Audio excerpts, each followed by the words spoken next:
Hey guys, my name is Mark. I'm a PGY3, and before I start, I know there's a lot of stress going around regarding the election. This isn't the happiest lecture to start on, but my hope is that by the end of this lecture, at least there'll be a little bit of hope to run. So, with that said, I'm going to be talking about stress disorders and moral injury during the COVID-19 pandemic. So, there it is. So I'm going to start with the trigger warning. Some of the things I'm going to be discussing are difficult. I'm going to be including personal accounts of what I experienced during the pandemic, as well as tackling a little bit about the topic of physician suicide. It's completely understandable if anyone would like to exit the room or turn off their cameras during this presentation. So with that said, I'm going to start with my story. So during the COVID March-April surge, I was actually in the SICU. Later became a COVID ICU. I remember when the first surge of patients came in, I was on a 24-hour call. It was announced earlier in the day that the MICU was at capacity and that we were to start accepting critical COVID patients. Until that time, I had been pretty shielded from the terrible things that my colleagues were experiencing. Things stayed relatively calm on my call until around 3 in the morning when the first bolus of patients arrived. They were rushed into the unit, some transported by nurses, and some were direct transfers from EMS. I noted patients intubated and thrashing on their beds, fentanyl being shoved into their veins to no avail. They were awake, they were in pain, and they were suffering. And we didn't know what to do. I remember those first steps into a COVID patient's room, not sure if I was properly protected, armed with very little information to tackle the task on hand. I was alone, and I was scared for my own life, but I had to step up. We all stepped up. I turned the switch off and put my concerns to the side. I got to work.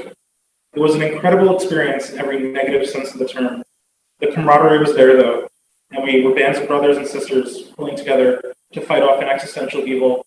We did our best, and we carried each other through the worst of it. There was that silver lining. On paper, we were called heroes. We were triumphant. We were the saviors. We were the healers. So, enter, for those who do not know, we have one of our own during this pandemic, Dr. Lorna Green, who was the medical director at near Presbyterian Allen Hospital, who tragically died by suicide on April 26, 2020. And I just want to bring up a couple of quotes related to her story, and I'm just going to read them myself. So this is related to when she was having discussions with her family. She had described to him an onslaught of patients who were dying before they could even be taken out of ambulances. She seemed detached. And then finally, when Dr. Green went into a mental health facility, she finally climbed into Miss Feist's car that night. She was nearly catatonic, unable to answer simple questions. Her brain, her sister said, seemed broken. Now, as with all physician suicide, and suicide in general, this is tragic, and we've all gone through intense experiences during this year, but I struggled to resolve the cognitive dissonance between the hero Dr. Green clearly was, death. So, as I thought about that, I thought about a patient that I had in the SICU. Another story, Miss S. She was a 37-year-old female. She had no obvious past medical history. She came into the ICU intubated due to respiratory failure from COVID. Earlier in the surge, we often spoke about those who had a chance. She was relatively healthy. We often noted that even on sedation, she had been FaceTiming with her family, intubated, nodding and emoting to assure her loved ones that she would be okay. As every single patient who came into the ICU during that time died, several a day sometimes, she was there on her phone with her family. If anyone was going to make it, she was. Toward the end of my rotation, something went wrong, and suddenly Miss S became more hypoxic. Her creatinine was uptrending. Her blood pressure was dropping. That morning, she wasn't as responsive, and we started pressors.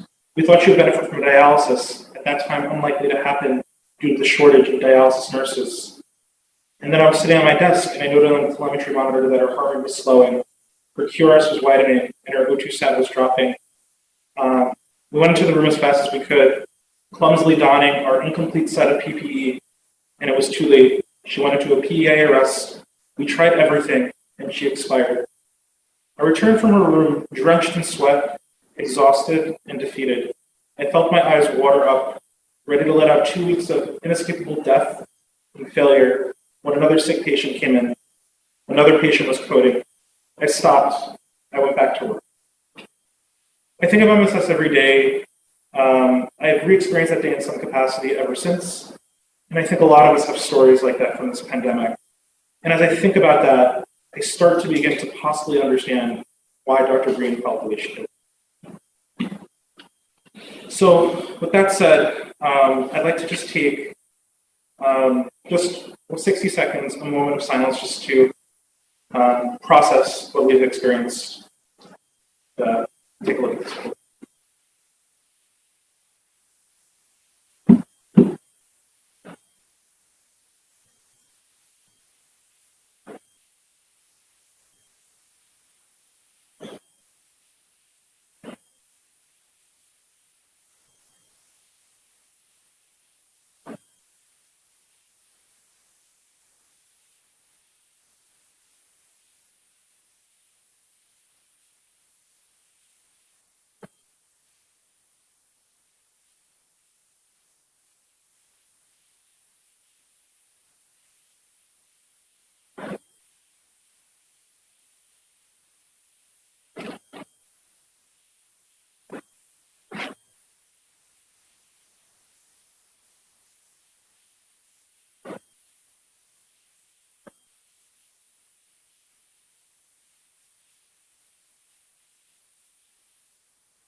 Thank you.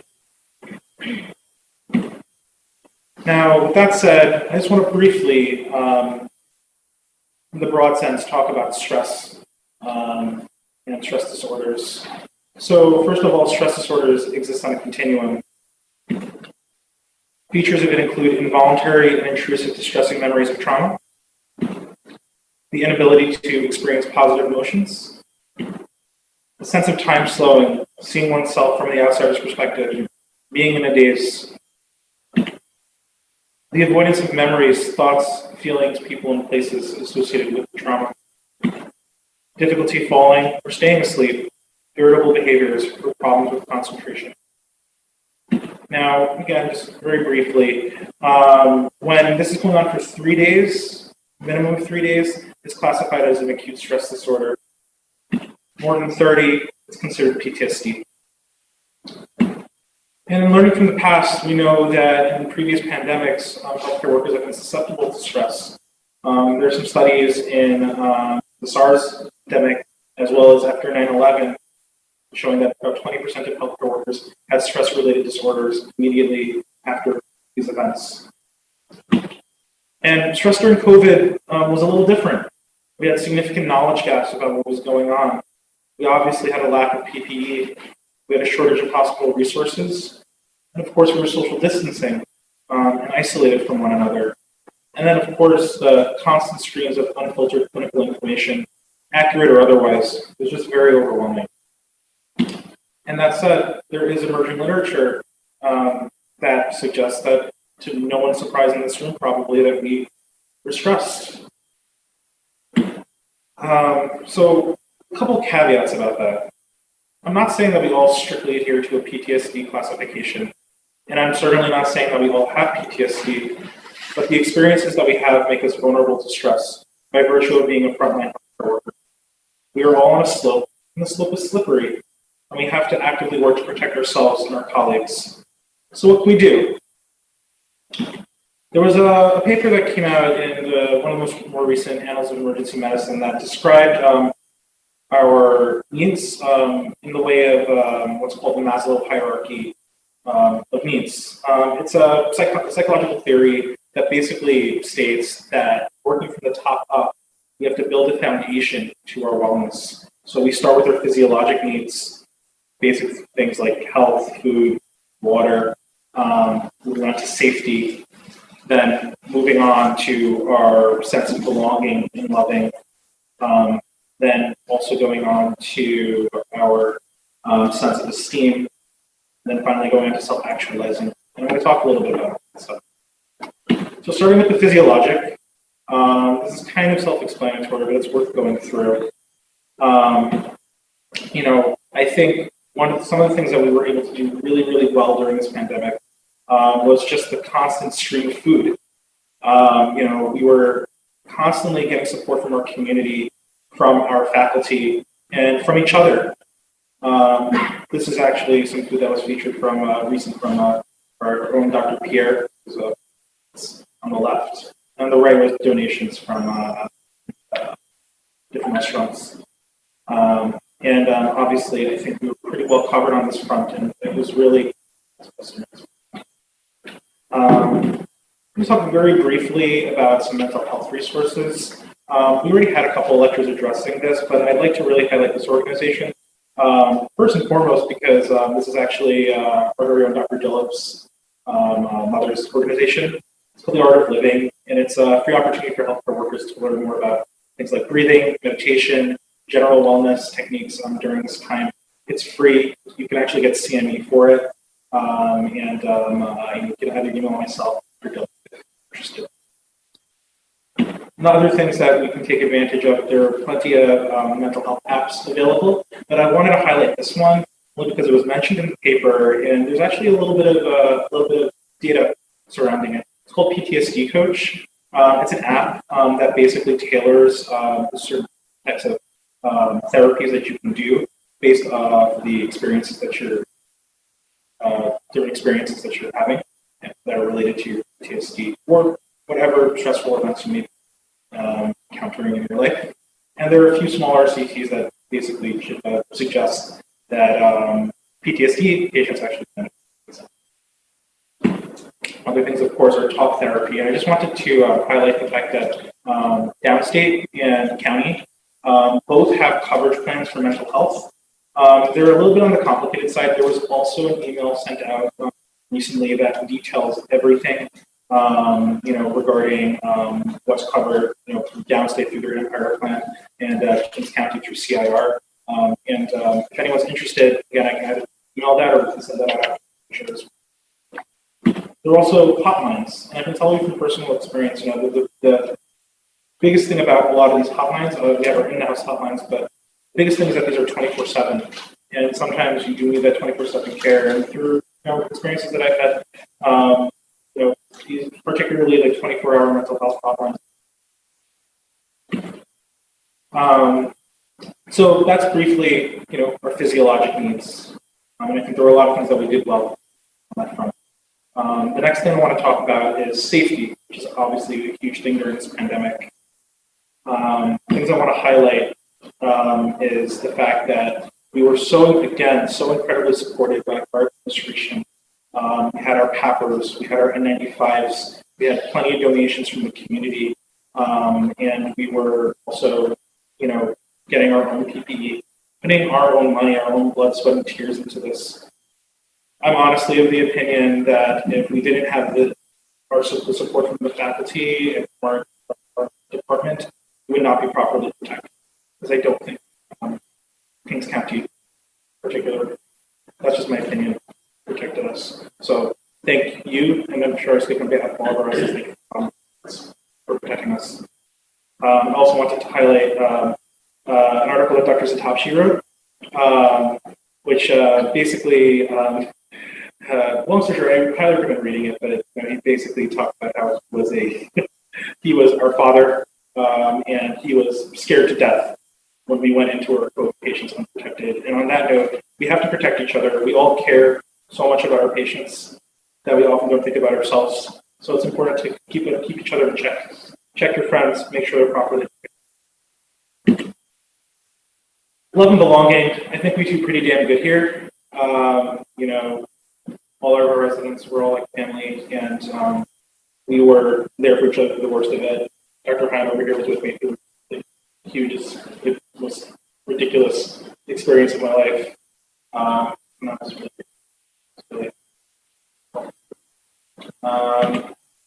These are just pictures that make me happy. I just, and so, the fact that we could have interesting, Sue is very happy. I like seeing other people. But basically, the idea of just the fact that we have a huge sense of belonging in our program, and if anyone feels like an outsider, just always feel free to reach out. we all different and crazy in our own way. So the next thing I want to talk about, kind of building up, is esteem. So this is a little bit more abstract. I like to think of esteem as the pressure to be the best doctor you can be, the pressure to always be right, the ethical decisions that keep you guessing, and the sense of accomplishment we all look for. So I think about this in the individual sense and in the administrative or institutional sense. So on an individual level, we have to understand that we're not perfect. We have to take agency over clinical situations that we have control over, but we often don't have control. We have to embrace our own achievements. We have to own our own achievements and embrace our failure, but not succumb to it. We have to identify unhelpful thinking styles. I like this kind of graphic over here. I actually have it hung up by my desk. Whenever I'm having a negative thought that seems a little irrational, it's good to kind of go through these thought exercises. I'm not going to teach one right now, but to really contextualize your thinking and be mindful, of what you're doing. This is actually kind of a self-form cognitive behavior therapy. Don't over catastrophize your failures. Don't underestimate your achievements. They're all just helpful thinking styles that I think are worth looking through. And then on the administrative level, and one thing that I think we've definitely been appreciating over the past few weeks is just the protocolization of all things COVID, as we learn more and as the evidence comes in. Because, we all want to have tailor-made plans and, treat our patients individually, and that's, of course, paramount importance. But when there's a surge and there are hundreds of patients for you to see, the most important thing is to deliver equitable care, confident care, and to cognitively upload. So I think Downstate has been great, with trying to protocolize some of this stuff. And just all of our daily updates on both sides of the street have been valuable in that sense. And then finally, this foundation, we're able to truly do incredible things. We're able to really engage in our own creativity and our own advocacy, whether it's coming up with new creative ways to save our patients' lives when we are low on resources, or whether it's advocating for our patients, advocating, for Black lives and fighting against police brutality.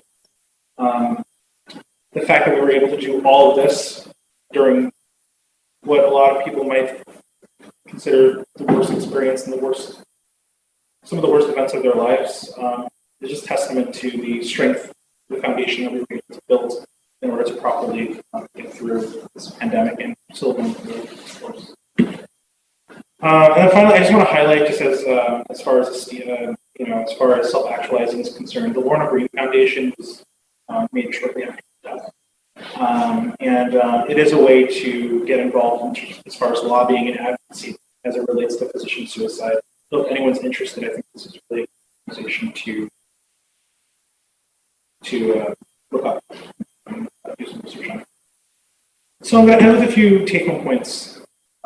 So the first thing that I want to say is I want you to tell your story. Process your strength, your stress and experiences. We're all here to listen. Talk to your friends, your family, a therapist. You're not alone. We all feel this way. Take home 2. Preventative health is mental health. Like I said before, stress exists on a continuum. We all do not carry the diagnosis of PTSD, but that doesn't mean we should not actively work on the individual components of our stress. Again, preventative health is mental health.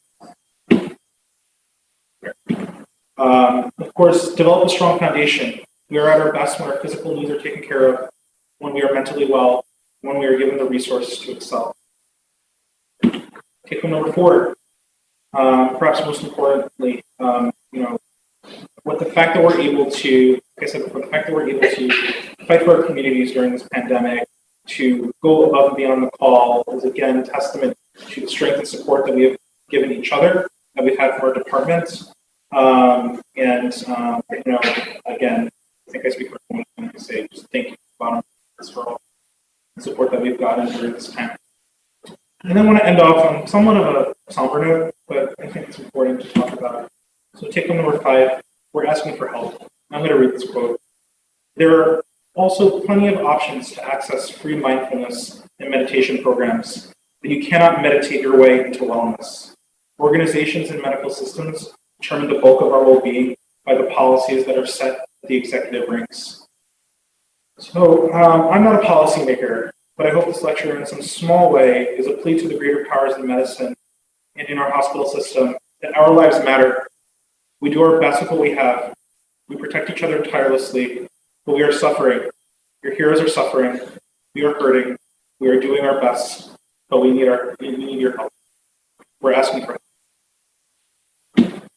And on that note, I just want to know if anyone wanted to share any experiences, completely optional. But with that, that's the end.